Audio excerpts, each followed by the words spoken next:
Welcome to the School of Wisdom, a weekly podcast produced for the Bible Bistro, studying the book of Proverbs chapter by chapter. My son, hear the instruction of your father. Forsake not the law of your mother, for they shall be an ornament of grace to your head, and chains about your neck. Now, this week's lesson.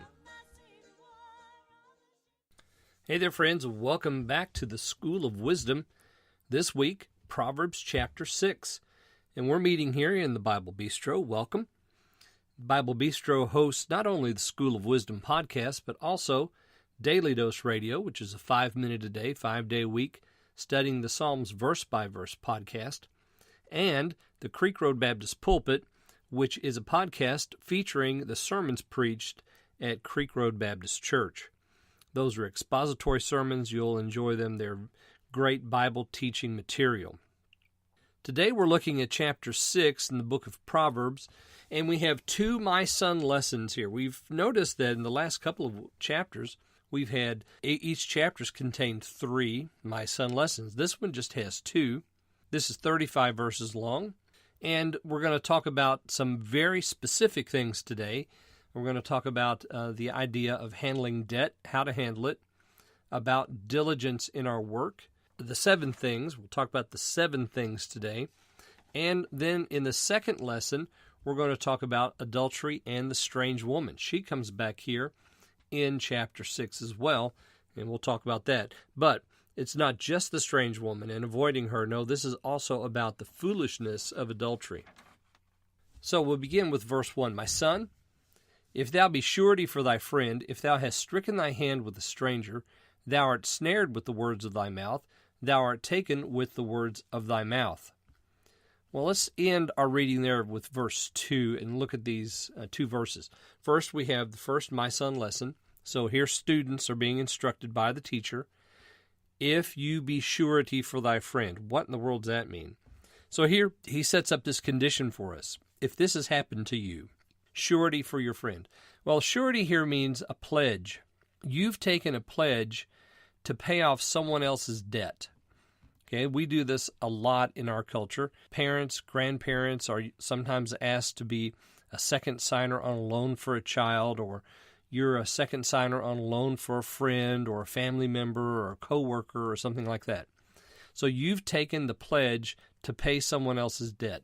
If that's you, if you've done that, if you've stricken your hand with a stranger. Now you notice that the friend and the stranger both are cited here. Why is that? Because there are some people who are bold enough to ask you to do this, and they don't even know you. I've pastored a church. I've pastored several churches, and I've been in the pastorate for over 27 years. I have experienced this in my own ministry. People will just walk in the front door of the church, want to see the pastor, walk in, sit down in my office and say, Pastor, I need a car. I want you to co-sign this loan so I can get a car. Well, the answer to that question is, no, I won't. Why do I say that? Because of what we have right here. If you be surety, you need to get yourself out of that situation. It is not wise for you to strike your hand with someone, friend or stranger, and agree to pay their debt. It is never the wise thing to do. So if you are in that situation, here's what you do. If you're snared with the words of your mouth or taken with the words of your mouth, and notice how he sets this for us. If you've done this, if you've pledged to pay someone else's debt, then you're in a trap. You've sprung a trap, and you are taken there. So verse 3, do this now, my son. Deliver thyself. When thou art come into the hand of thy friend, go and humble thyself, and make sure thy friend. Give not sleep to thine eyes, nor slumber to thine eyelids. Deliver thyself, as a roe from the hand of the hunter, as a bird from the hand of the fowler. So if you are in this situation, here's what you're to do. And you'll notice that deliver is used twice in this passage, in verse 3 and in verse 4. My son, deliver thyself. And then in 5, deliver thyself as a roe from the hand of the hunter, a bird from the hand of the fowler. How do you do that? You go and humble yourself before your friend, and you make sure. Now, the word sure here is just like the word surety in verse 1. You get a pledge from your friend that he's not going to hold you accountable to pay his debt. Now, of course, In our day, we would need more than just his word, right? Because if you've signed a piece of paper that says you're going to pay the debt in case he doesn't, then you need to go with him to the bank or whoever that loan or that pledge is to, and you need to get that changed. So you get a pledge from your friend that he will not hold you to what you said. Get out of it right now. A pledge for someone else's debt is never a wise move. It's not good. It's not humble. It is not loving. You are probably just, helping them to do something or make a poor decision, something that maybe they don't have the money to do. Well, if they don't have the money to do it, should they be doing it? That's the question. And for you, you've been asked to pledge for their debt. You need to walk away from that and say, no, I'm sorry, I can't. Now, that doesn't mean that you can't help them. It just means you're not going to pledge to pay their debt. Maybe you give them some money. Maybe you can help them out in some other way. Maybe you can counsel them and help sit down with them and go create a budget so that they are able to handle their own money. But you never, ever pledge for someone else's debt. You never say, yeah, I'll take care of that. Just don't do it. It's not wise. And then we have the ant versus the sluggard. We have here the flora and fauna of the Bible. We see this in the Psalms all the time, and here we have it in the book of Proverbs. Go to the ant. Well, what are we going to learn from the ant? Well, we can find here about the ant that she's wise, because the writer of Proverbs, Solomon, says, go to the ant, consider her ways, and be wise, which having no guide, overseer, or ruler, provideth her meat in the summer, and gathereth her food in the harvest. Now, that's very true, isn't it? If I'm going to go to the ant, then this is what I'm going to learn, that she is diligent in her business. Even one single ant works all day long gathering, and they gather and they gather and they gather throughout the entire summer. And then all of a sudden when winter comes, you don't find the anthill any longer. Or it might be there, but there's no activity. And then suddenly in the spring, you come back, and there it is again. And ants are everywhere. Where'd they go? Well, they were down in that hole all winter long. And what were they doing in that hole? They were eating all the things that they had collected over the summertime. So they're doing diligent work to provide for themselves for their future. Now you'll notice that the ant is set off against the sluggard. Go to the ant, thou sluggard. Who's the sluggard here? Is it the student? Is it my son? No. Who is it? Well, it's the friend or the stranger who's come to you and said, hey, I need you to pay my debt if I can't. Well, that's the sluggard. That's strong language, and I don't mean that every single person who comes to you with that question is a sluggard. I don't mean to suggest that. But you notice how the Proverbs sets this in that kind of situation. I mean, it sets right down in the slot so nicely here. Because if the person coming to you is a stranger and wants you to pay their debt, I almost guarantee you they're a sluggard. They are not doing what they need to do to be diligent with their own money, and so they need somebody else's money to help them get over. How long will you sleep, O sluggard? Now here's a description of the sluggard. When will you arise out of thy sleep? Yet a little sleep, a little slumber, a little folding of the hands to sleep. So shall thy poverty come as one that travaileth, and thy want as an armed man. Well, that's dangerous, isn't it? Want as an armed man. What happens when a woman is in labor? Well, before that, she didn't know she was going to be in labor. Maybe she could come close to the end of her term, and she knew it was sometime soon, but she didn't know when. And then all of a sudden, it just drops. And the water breaks, and the labor pains begin, and it just suddenly happens. There was no warning. Nobody sent her a card or a letter or an email or anything like that. There was no phone call, no text message. She just suddenly found herself in labor. So the man that breaks into your house, does he send you a text or a warning? Does he give you a phone call and say, hey, I'm going to break into your house tomorrow night? No, he comes suddenly. You never know when it's going to happen, but it just happens. And so for the sluggard who sleeps and who's not diligent in his work, a little sleep, a little slumber, a little folding of the hands to sleep, and poverty comes. Suddenly. He didn't know it was coming, should have. If he'd been paying attention, he would have known.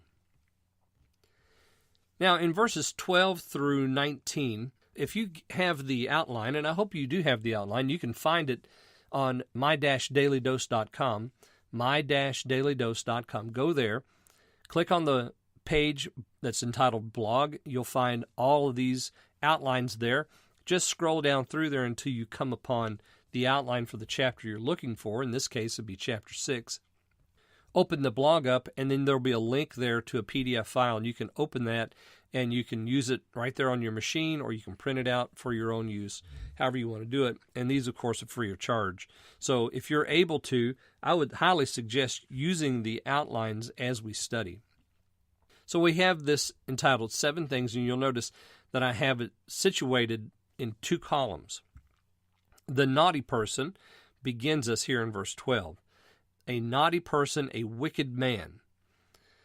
Now, we have 7 things that this wicked man or naughty man does, and then when we get down to 15, that ends the naughty man section, and 16 begins the 7 things that the Lord hates. So there's 7 things that the naughty man does, and there are 7 things that the Lord hates, and I want you to compare them. So let's just look at them real quick. A naughty person, a wicked man, walketh with a froward mouth. He winketh with his eyes, he speaketh with his feet, he teacheth with his fingers. Frowardness is in his heart. He deviseth mischief continually. He soweth discord. Therefore shall his calamity come suddenly. Suddenly shall he be broken without remedy. Again, you'll notice in 15 we have the suddenness of his judgment. For the sluggard, it's poverty.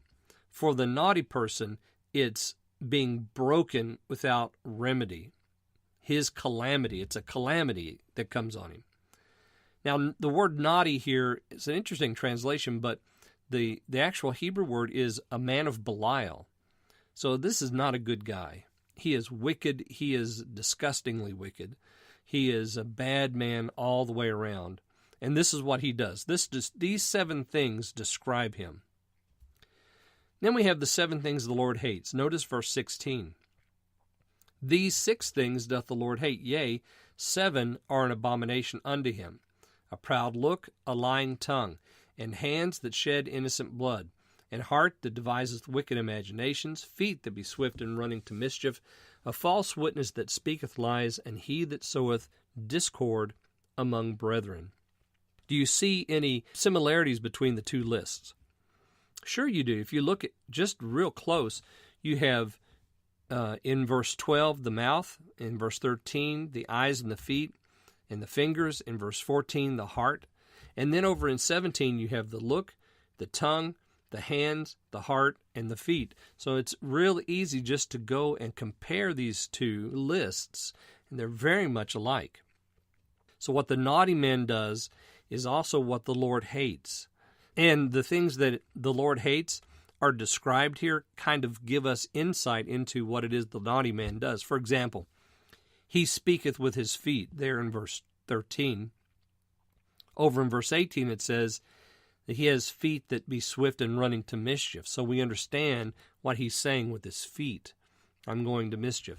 And then also you'll notice that it says he teaches with his fingers. Well, what's his fingers doing?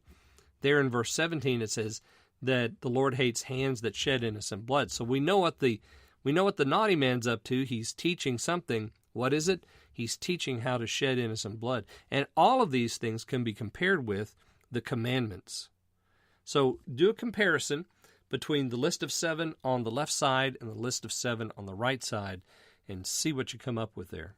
All right, then we come to the second My Son lesson. My son, keep thy father's commandment, and forsake not the law of thy mother. Bind them continually upon thine heart, and tie them about thy neck. I will invite you to go back to chapter 2 and look at verses 8 and 9. In verses 8 and 9, you'll see that we have a similar statement by Solomon as he writes this, the father's commandment, the law of the mother. And verse 21 is very much like verse 9 in chapter 2. So check out chapter 2, verses 8 and 9. Compare that here with verses 20 and 21. Now we have a promise. We've seen these promises come in after the first statements in these My Son lessons, and here we have another one. When thou goest, it shall lead thee. When thou sleepest, it shall keep thee. And when thou wakest, it shall talk with thee. For the commandment is a lamp, and the law is light, and reproofs of instruction are the way of life. I love this passage. This passage just rolls off the tongue, don't you think? I mean, we have 1, 2, 3 things there in verse 22 and 1, 2, 3 things there in verse 23. Easy to memorize. When you go, it shall lead thee. When you sleep, it shall keep thee. When you wake, it shall talk with thee. I like that. For the commandment is a lamp, and the law is a light, and reproofs of instruction are the way of life. Just rolls right off the tongue. And it goes right hand in hand with what we had there in verse 20. Keep thy father's commandment, forsake not the law of thy mother. Why? Well, the commandment is a lamp, and the law is a light. So we know that when he talks about the commandment in verse 20 and the law in verse 20, he's talking about the commandment of God, which is a lamp, and the law is a light. And reproofs of instruction are the way of life. This goes back to the third condition of Proverbs there in chapter 1. If you don't have the conditions, go back and you can find that also in the blog on the website, my-dailydose.com. You can download those. It's easy to find. We've been talking about in the first My Son lesson, we've talked about the fourth condition, giving subtlety to the simple. Because there's some things that we need subtlety in dealing with friends concerning money. And then in this, we could also say we're giving subtlety to the simple, and we are receiving instruction, justice, judgment, and equity there in Proverbs 1, verse 3. So if the commandment is a lamp and the law is a light and reproofs of instruction are the way of life, what are they going to help me with? Verse 24, to keep thee from the evil woman. So the law and the commandments and the reproofs of instruction can keep me from the evil woman, from the flattery of the tongue of a strange woman. So this is why you need to study the Word of God, because it's going to give you discretion, it's going to give you understanding, it's going to give you wisdom, it's going to give you knowledge, and it's going to help you in these cases to keep you from these situations, the evil woman, the strange woman. Lust not after her beauty. Here's the first commandment we have in this chapter. Actually, it's the only commandment we have in this chapter. Lust not after her beauty in thine heart, neither let her take thee with thine eyelids.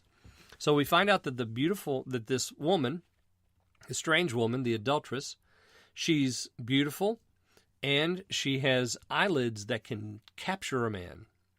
And we all know how that works. For by reasons of a whorish woman a man is brought to a piece of bread, and the adulteress will hunt for the precious life. So he gives us a commandment. You can see this in the outline. He gives us a commandment, and then he gives us a reason to keep the commandment. For a whorish woman, a man is brought to a piece of bread, she will hunt for the precious life. So she's hunting. You need to be armed with this information to keep you out of her clutches. And then he takes us into the lab of life. In verse 27, gives us a couple of illustrations here. Number one, can a man take fire in his bosom and his clothes not be burned? What do you say? Well, you say, of course he can't. You can't heap coals of fire into your outstretched apron and not expect it to catch on fire. Can one go upon hot coals and his feet not be burned? Well, of course not. That's going to happen. If you try to walk across burning hot coals, your feet are going to get burned. So he that goeth into his neighbor's wife, whosoever toucheth her shall not be innocent. So this too goes hand in hand. Burning coals in the clothing catches on fire. Hot coals on the feet burns the feet. You go into your neighbor's wife, you're not going to be innocent. There's no way around this. This is just a fact. Here's the fact. Verse 29. You go into your neighbor's wife, you are not innocent. Verse 30. Another illustration. Men do not despise a thief if he steal to satisfy his soul when he's hungry, but if he be found, he shall restore sevenfold. He shall give all the substance of his house. So we get it when a thief steals, if he's starved, if he's impoverished and he's starved, we understand it. It's not right. It doesn't change the fact that he's broken the commandment, but we understand it. We do not understand it when a man goes into his neighbor's wife and commits adultery. He not only is guilty and not innocent, but he will be forced to pay. But actually, there is nothing that he can pay. And we'll find out about that here in just a second. Then you'll see in the outline that we have the application. So we've had the commandment, the reason. We've had 2 illustrations from the lab of life, a fact in verse 29 that's illustrated by both. And then verse 32, we have this application. But whoso committeth adultery with a woman lacketh understanding. He that doeth it destroyeth his own soul, number 1. A wound and dishonor shall he get, number 2. His reproach shall not be wiped away, number 3. So this is what's going to happen if you commit adultery with someone other than your wife. You're going to be destroyed, get wound and dishonor and reproach. And then we find out that there's no payment for the sin of adultery. For jealousy is the rage of a man, therefore he will not spare in the day of vengeance. He will not regard any ransom, neither will he rest content, though thou givest many gifts. You see, the thief can restore sevenfold. It's just something that's taken. But you can never pay back to the husband what you took from him and from his wife when you commit adultery. There is no gift giving that is enough. Okay, well, that'll finish off Proverbs chapter 6 today. I hope you'll join me next time as we look at Proverbs chapter 7 in the School of Wisdom. Hey, thanks for listening to the School of Wisdom podcast. If you're listening to this over YouTube, hit that subscribe button and ring the notification bell so that you'll be notified every time one of these podcasts is uploaded. I really appreciate all my followers, and I try to respond to each and every one of your questions. Come again next week, and we'll enjoy another lesson in the School of Wisdom.